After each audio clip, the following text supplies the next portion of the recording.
And you can force a summoner or get a kill. I mean, this is what you do. And Keria is like, I already have 120 gold. Hail of Blades, too. Yep. Gonna hit him over the wall. Keria can just chase him through the jungle. Yeah, no, I mean, if you guys try this at home, we usually say don't try this at home, but actually play Ashe support. And if you find somebody at level 1, just chase them all the way back to their turret. Unless it's like a Xinjiao or something. Yeah, well, obviously, use some good judgment, but... You're asking a lot of Twitch chat. Keria has just returned to lane with all of his stacks. He did not have 120 gold because obviously couldn't get all 3 stacks back that quickly, but he's got a lot. He's picked up... Might be. Anyway, he's building a ton of money on each and every hit of those autos. So that's what I'm getting at here. He's farming them. He's pushing them out of lane. Faker's got already a ranged advantage here against the Sylas early. And so Fiesta being pushed out of lane, no flash for the Elise. These are just huge edges you get just by existing as Ashe in the right place. Being at the right place at the right time. Having that knowledge that Keria has. Here comes Owner up to the top side. He's going to run straight into Sylvie. He's also low a little bit from the jungle. And Sylvie just taps him once with the red buff, throws in a little tarantula into that little brush. And he could get aggressive if he really wanted to. His top lane is going well in terms of pressure, but his mid lane is not. So looks like he may. Both junglers identify the bottom lane as a wash. Yeah.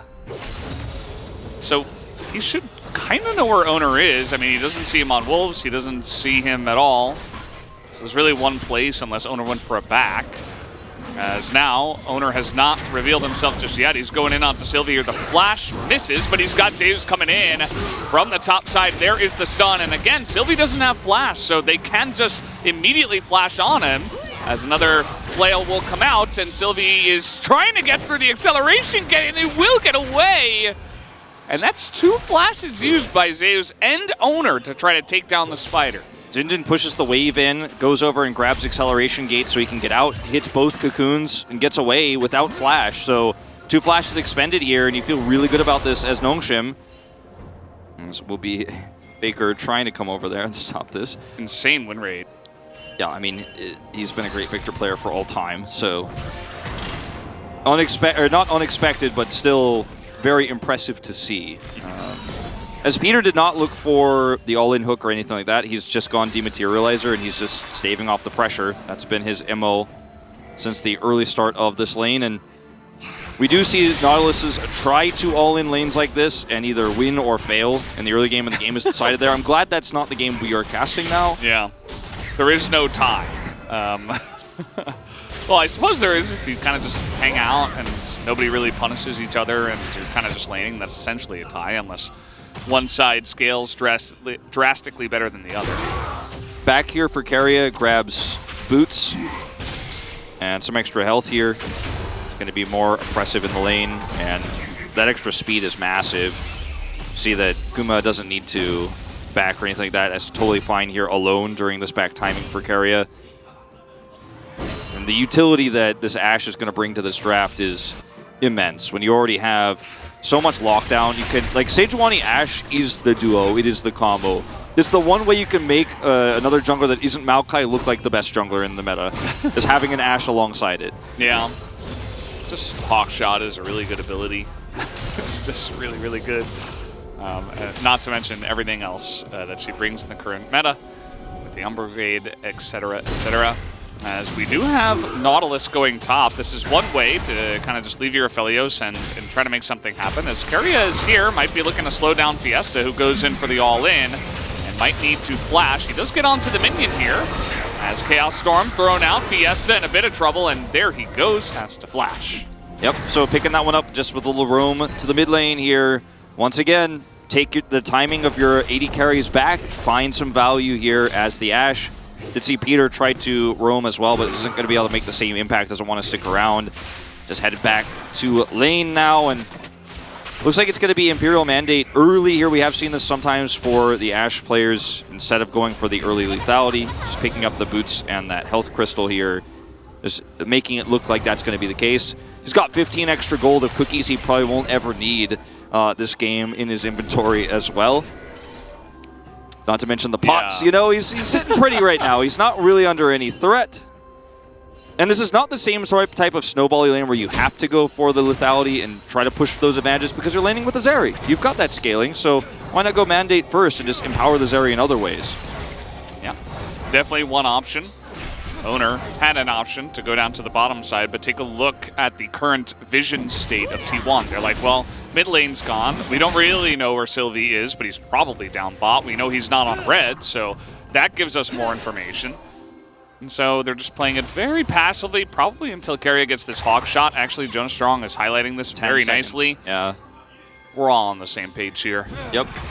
And the second that they buy enough time and just kind of huddle around that control ward, like, okay, well, the dangerous time has passed, and we'll go back to lane. And this is one vulnerability that you have with this draft is you're still running a Zeri Ashe lane. It's an Elise who's very powerful at ganking, and if you step too far up the lane at any moment in time, you are vulnerable. But if you just never make that mistake, if you always play safe, yeah, you're not going to have the same power a lot of Ashe lanes do, but you're just fine. You're doing all right. Not going to fall behind. That one ward that was placed by Zeus giving so much information to T1. It's allowing Keria to do this. Like, he does have his jungler nearby as well. And maybe that's part of the reason why Owner was trying to press this advantage, but Gnome smart as well. They say, well, our jungler's not around, Keria's getting very aggressive, so we're just going to back away. No Drake take here from Owner. I thought maybe he would start on that, but not the case. Nope, not just yet.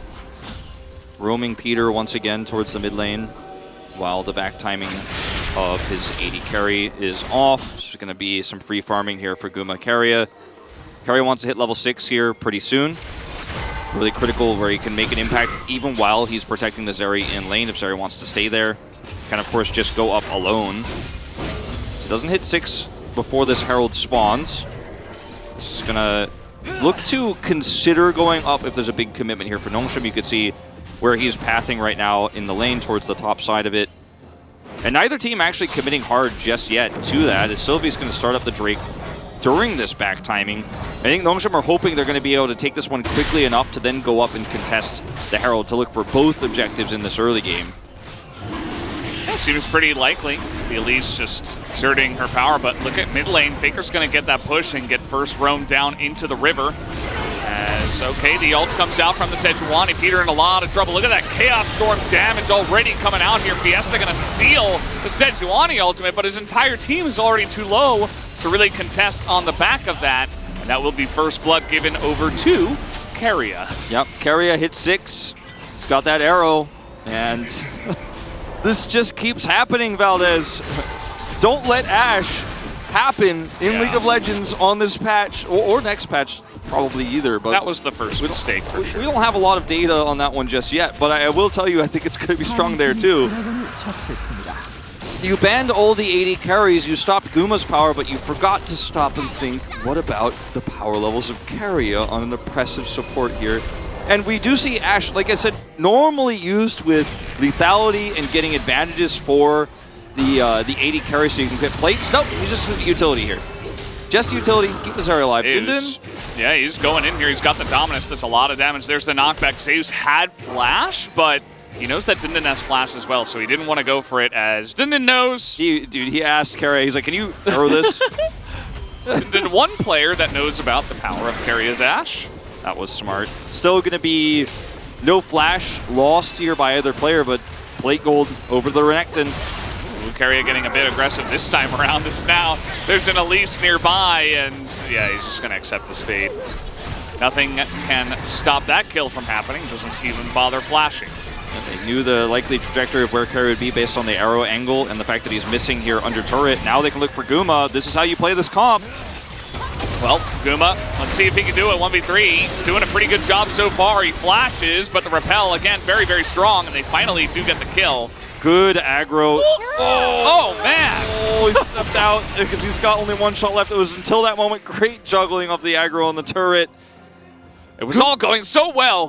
Guma did the smallest wall ride dash in Zeri history and had a great flash there. Really impressive jukes from him to actually get that extra turret shot off. I think that situation could have been much worse if he didn't play it so well. So, it's a kill for the Aphelios. And kill for Peter on this Nautilus, but it's traded back. Guma picks one up himself. Keria dying there, leaving his AD carry out to dry. Uncharacteristic mistake, but I don't really want to say it's a mistake from Keria as much as it's a good punish play from Nongshim to catch him out there with the tools they have at their disposal. Yeah. This comp has so good pick in the early game. Arrow coming through. It's not going to hit him. That was really close. Because now the wave is pushing towards Sylvie, who is up in the top lane and looking for an opportunity to gank the Renekton. Owner spotted. Mid lane has been pretty interesting. Faker going very, very low. He's still looking for the trade. Dodges the chains, and the Chaos Storm might be enough damage. One more tick maybe gets him as Fiesta flashes afterwards, thinking Faker would flash in. Not the case, and Faker wins the trade. Fiesta bold to think he can come over here. He's just going to scan and back. I thought he was going to maybe try to make something happen. Flashless here against Faker. Decides, is he still? I mean, if Faker goes up a little bit, that was so close. Faker doesn't flash, man. Never afraid. Not for a moment. Uh-oh, Sylvie in a bad spot here. He doesn't have flash. He's going to repel here to the ward, but he is just dead. We'll see who they give this kill over to. Faker's like, no, we're not feeding this, Zeri. What the hell? I'm going to carry this game. Yeah, Fiesta got away from me twice. I would like to take the money I deserve. This is all set up by me, by the way, and Faker doesn't flash. He's just so calm. And this is what we were talking about. You talk about Faker's history, how many games he has recorded in the LCK versus the 19 of Fiesta. And you just see it in these moments. He just never flinches. Not for a second. Knows he can win that trade. Forces a flash from Fiesta. Uh-oh. Guma in a bit of trouble. He's trying to trade it back, but the amount of CC is just too much. 2 kills now for Vital here in this game. This is becoming a problem. Din in a bit of trouble now. This Renekton very tanky. Tries to knock him back into the turret to trade one back, but it is not quite enough damage from the turret onto Zeus. And a nice little gank there from Owner in the top lane.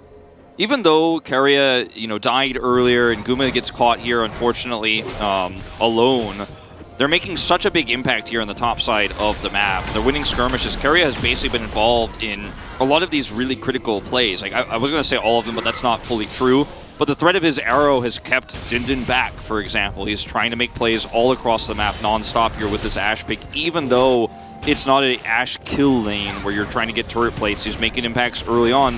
Why Ashe is such a strong support is grabbing him hook. Like, it's been a while. Guma's like, man, these champions haven't meta for so long, I forgot I could just get 100-0'd like this. Yeah, this is just a clean setup here. Owner comes over. Dundon with a valiant attempt to knock him back in the turret. Not enough. I think maybe there was a chance he gets Zeus if he just flashes, like, against the wall, above the turret, but a very low chance, very low probability to actually trade that one back. It was just a really clean play from the side of T1, even with the wave gone. Owner's got ult again. Got to be so careful trying to hold this turret. Faker's putting on a lot of pressure actually in the side lane, trying to show off that Sylas is in fact punishable. Arrow, by the way. This is not always the case. Yeah, the arrow does sail wide.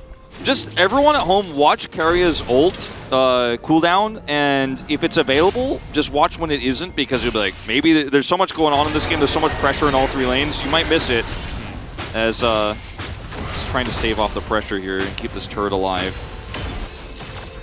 And Dundon actually gets a lot of power from that missed arrow, knowing that it's on cooldown and Sylvia's here to back him up. They're going to grab this turret. Yeah. Should be able to. Although Zeus wants to say something else about this, they are going to do a bunch of damage to him, and trying to turn this around, especially with that teleport, Zeus is just going to respect it.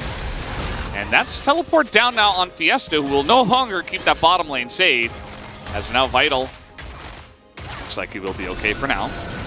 Yeah, interesting call, as Faker's like, well, that's a whole turret, and denying some more CS here. Definitely a bit overzealous to commit Fiesta up there to the top side, but I guess they got nervous, because if that turns, it becomes a disaster. You just want to make sure you can guarantee it. Definitely ends up being a questionable call in this case, though, and Faker is going for Crown. Now, I know we are, Faker's basically just trying to make people mad now. He's going for Crown Lichbane. He's like, I'm going Victor. People don't like that. I'm going Crown. People don't like that, but I'm still going to win this game. Going Lichbane. People don't like that. going Lich Bane, getting a little bit of movement speed for my Victor in this comp. And people don't like that, but I'm going to max out my damage. I'm 600 gold ahead. Just trust me, eSports fans. I mean, who doesn't like Faker? Even if he's like, even if I do all these things, you'll still love me. Probably true for the majority. As Sylvie, just seeing what's what. He's been down a level here to Owner for quite a while. Struggling to have a big impact in this game, unfortunately for him. This is Sejuani. We'll see if they can CC down Sedge, as it looks pretty likely he will get low enough as Peter does a good job. And here is Guma, and this is a lot of damage from the Victor. A huge Chaos Storm on the left side of the map is just going to zone them all away. As now Fiesta trying to run away from the Zeri. Might be able to get away for now, but Sylvie maybe not as lucky, as T1 considering, do we continue to chase or do we just take it, as a really nice flash laser comes out from Faker. There's something about how Faker's playing this season. It's just... Yeah, so what are you doing? Yeah. What are you doing, buddy? Okay, baits him in, I guess. I mean, that's what he was doing, but still the risk was high. I thought the rest of the team would be there for T1, but I think they were trying to take the Rift Herald. They were still going to be able to do so, it looks like, here, as Owner has respawned and is coming over. As his Aftershock gets a lot of value in this fight. He lives for so long, and he's a tanky Sejuani. He's got Aftershock. And Faker is in the top lane and has a flank angle here. And when the collapse happens, that's when Faker makes a call. Notice him come around here. He's got a blast cone he can use to get to the fight faster. Doesn't even need it. And he's just like, I put my ult down and the fight is over. I have appeared. I am Faker. And the ult pushes 3 players away. And there's so much chase power in this comp with the Zeri. They have an Ashe, so Nongshim are just not going to mess around with any more of that Victor damage with Ashe slows. And this is why I love Victor in this comp. Flashes for the kill, stylish. And then Fiesta makes an interesting decision that ends up being a trade of kills here, and Dindin picks up some value out of it. So questionable, but still not the worst possible scenario. Yeah. And I mean, if you look at the side of Nongshim, Vital is 3-0. He has a lot of damage. He did pick up that Dirk as well. See if he does build a Collector, but that's another story. But yeah, the Dirk just good for the lane. See what he builds out of that. As Arrow coming out here, Fiesta, a little bit of trouble. Going to be stunned up for about 3 seconds. But he does have Mercs, so he will just back away now. Yeah, the Shield Bow is going to give you a little bit more staying power into this draft, but the Gale Force might save you in a lot of different scenarios where you can, maybe dodge some of that CC. As Fiesta need to leave immediately. Post haste. Still not safe, by the way. Poor Sylvie, man. Yeah, I think he's just dead. He flashes. Chaos Storm is down. He is just going to die for the 5th time. He has been bullied so much since level 1. Remember, he had to flash away from the Ashe kiting. And his job has been to try to let Fiesta and Dundun play the game. But it's really hard because there's a lot of long-range CC that can pick him, and his solo laners get away, but he won't be so lucky, right? As you're saying, Fiesta, you're still not safe, he's backing out, and Sylvie's down there because he's like, my Sylas needs to farm, right? I need to shadow him so he can do things. He's spotted here, he thinks he has a safe back, he does not. And the predictive ult here from Owner, right into the choke. You flash left, you die. You flash into the choke point, you get hit by my ult. You lose either way, I win no matter what. It's a rigged game, Wolf. 5 assists on the Sedge, 5 deaths on the Elise in this game. Just shows the story of how much more impact T1 can make on the map with their long-range CC. Yeah, I think, again, I'm sure the guys on the space will cover it a lot, so I don't want to belabor the point, but don't leave Ashe up if you're on red side. That's kind of illegal in this meta. But other than that, yeah, it's also like probably our best support Ashe, but either way, it was an interesting try, as you mentioned during the draft. Maybe they were just trying to, do something specific, as here's Keria trying to set something up. Going 1v1 versus a Jace, who is 5 levels up on him, just trying to set up a pick. His Collector, Gale Force, what year is it? 3-0 Aphelios. Oh boy. And Collector into the Mountain Soul. Collector into the Mountain Soul. Oh man, I can hear so many keyboards being smashed right now. Just like collectively. across the universe. Some angry co-streamers, perhaps. Yeah. I mean, it's, you know, it makes sense. And look, not the collector, the collective anger. Yes. And maybe it gives you that extra damage you need to take out the Zarya who's trying to zip over a wall. Maybe Faker goes too far forward and you have enough damage to take him out here, but it's a big maybe. And the Gale Force in itself just makes you less survivable. And like, you're going to get caught by stuff. Which maybe is bigger? The what we said after, oh man, the arrows just keep on coming. He's got flash too, he doesn't need it. Dindin's so dead here. Yeah, he's not even going to flash. He's like, what do I do? Okay, well, he is going to flash now, interestingly. Zeus, Fiesta! He's got the slice. There it is. Perhaps the dice soon enough. And they say, okay, cool story, bros. We're just going to take the Baron then. Zeus will die, and Sylvia's bot. So that is Baron. Yep. You see Fiesta TP down. You see, I mean, you know Elise is coming or it's not going to be a good ending. And you can just go take Baron. Vital and Peter, good luck with this one. 200 years moment? What year is it exactly? I don't remember. What is this Aphelios doing in this game? Not sure. But the Baron is taken. Nice knock up here on a Faker, as he will take a bunch of damage, but does flash away. He's burning down. Will survive just barely, even through the ignite of Peter. I mean, you could see that Nongshim know what they can do if they go to contest, and like the damage is there and they play it well, but the cards are stacked against you. Now they're going to try to grab some bounty gold here bottom side since Fiesta teleports. Great game, Wolf. I mean, they're at least going to try to turn this into a positive teleport. I said try. Yeah. Is that a bigger maybe than before? Or how about a bigger maybe than when they left the Ashe available and we're like, maybe they've got a plan? I don't know, Wolf. Carly adjustment's not getting called, maybe, you know. Hey, man, we've got Chronicler on the desk. I'm sure he'll give her a crawl. Big maybe, Valdez. And we're so close to getting at least some of that bounty gold. And they come up empty, unfortunately. Yeah. 2 minutes and 15 seconds until this Drake spawns. The timing of the Baron with this is basically perfect as he walks back into it unknowingly. And they will both have to commit flash, but I know who I feel better about not having a flash. It's the Renekton that has a great setup, has a Sejuani to play around. The front line is immense. A Jace who's super vulnerable in these fights, and there's so many ways to kill him. Yeah, losing that one feels terrible. As Vital and Peter play this pretty well. There's the root onto Faker. Vital over the wall here is hoping, okay, we've got the damage here. Cocoon goes through, ult comes through, Faker dodges it. Like, you could see it's just not fair. Like, their arms are too short or something, you know? It's just not fair, but it's just... Their opponents are just a little bit better than them, but Nongshim are doing the right things, is what I want to say about this. Yeah, I mean, in some respects, in some scenarios. I mean, what are you going to do in that scenario? Either you turn around or you just get kited and die anyway, so... Got Faker's flash, okay? Yeah. Call your mom, you got Faker's flash. Maybe not as cool as, you know, getting Showmaker, you know, a kill in the 1v1 for Fiesta, but... It's a rough time for the side of Nongshim. That's going to be a bunch of damage now onto Dindin, who has to back away. And from ahead, this Victor is having a grand old time for this gigantic front line, who is just laughing at this collector all the way to the bank. And yeah, they have the Baron. They don't get the inhibitor, kind of surprisingly.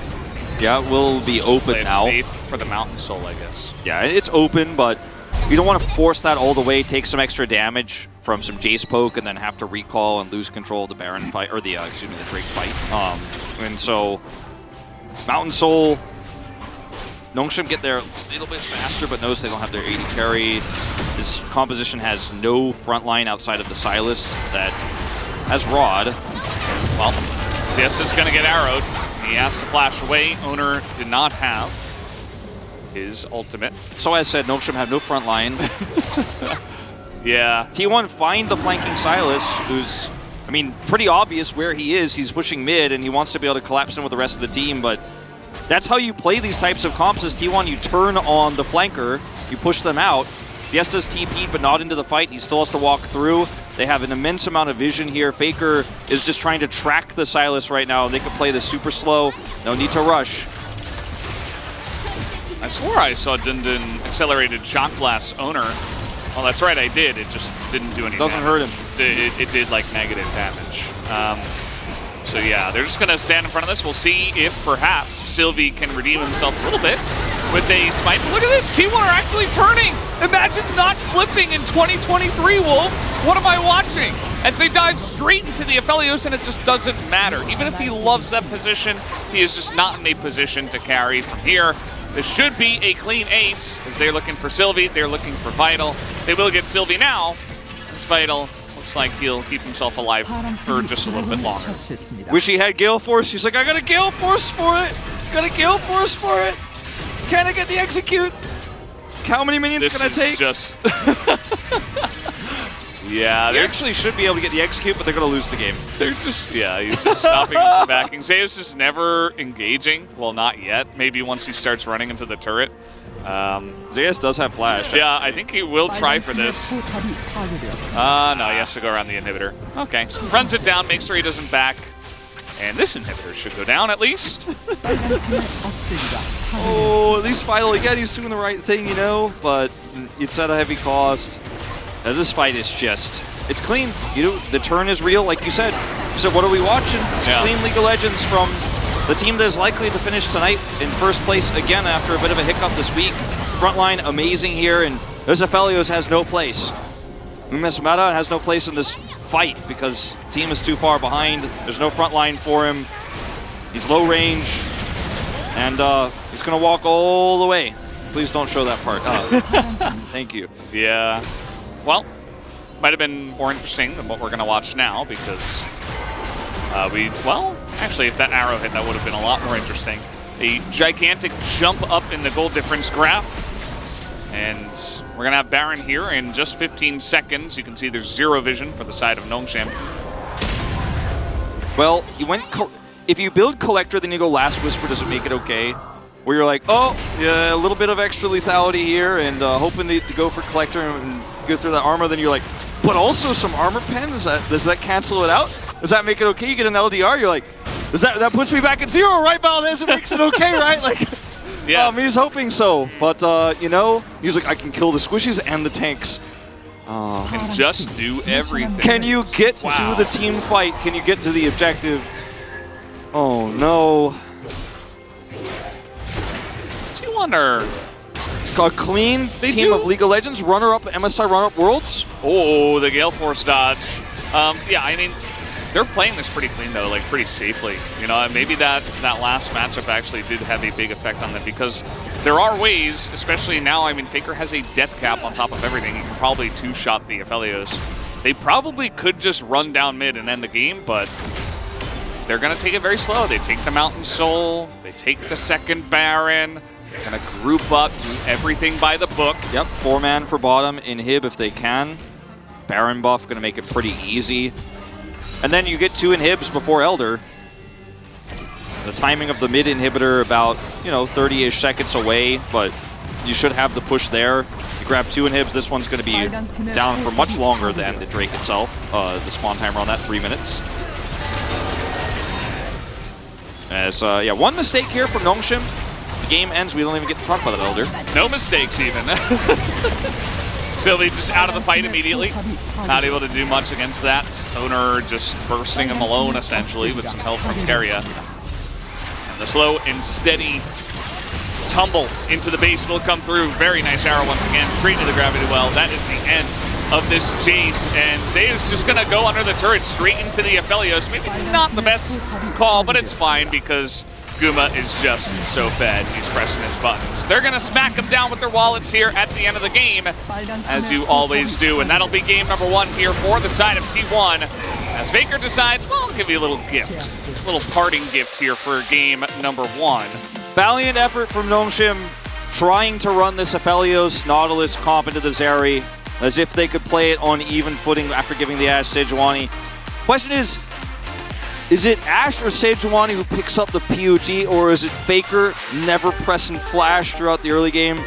I kind of feel like this, for me, I want to give the vote to Keria. Like the early game from level 1, he had made an impact. His Ashe arrows were all over the place, but Owner tanked a lot. The front line was good. Zeus had an amazing game of Renekton.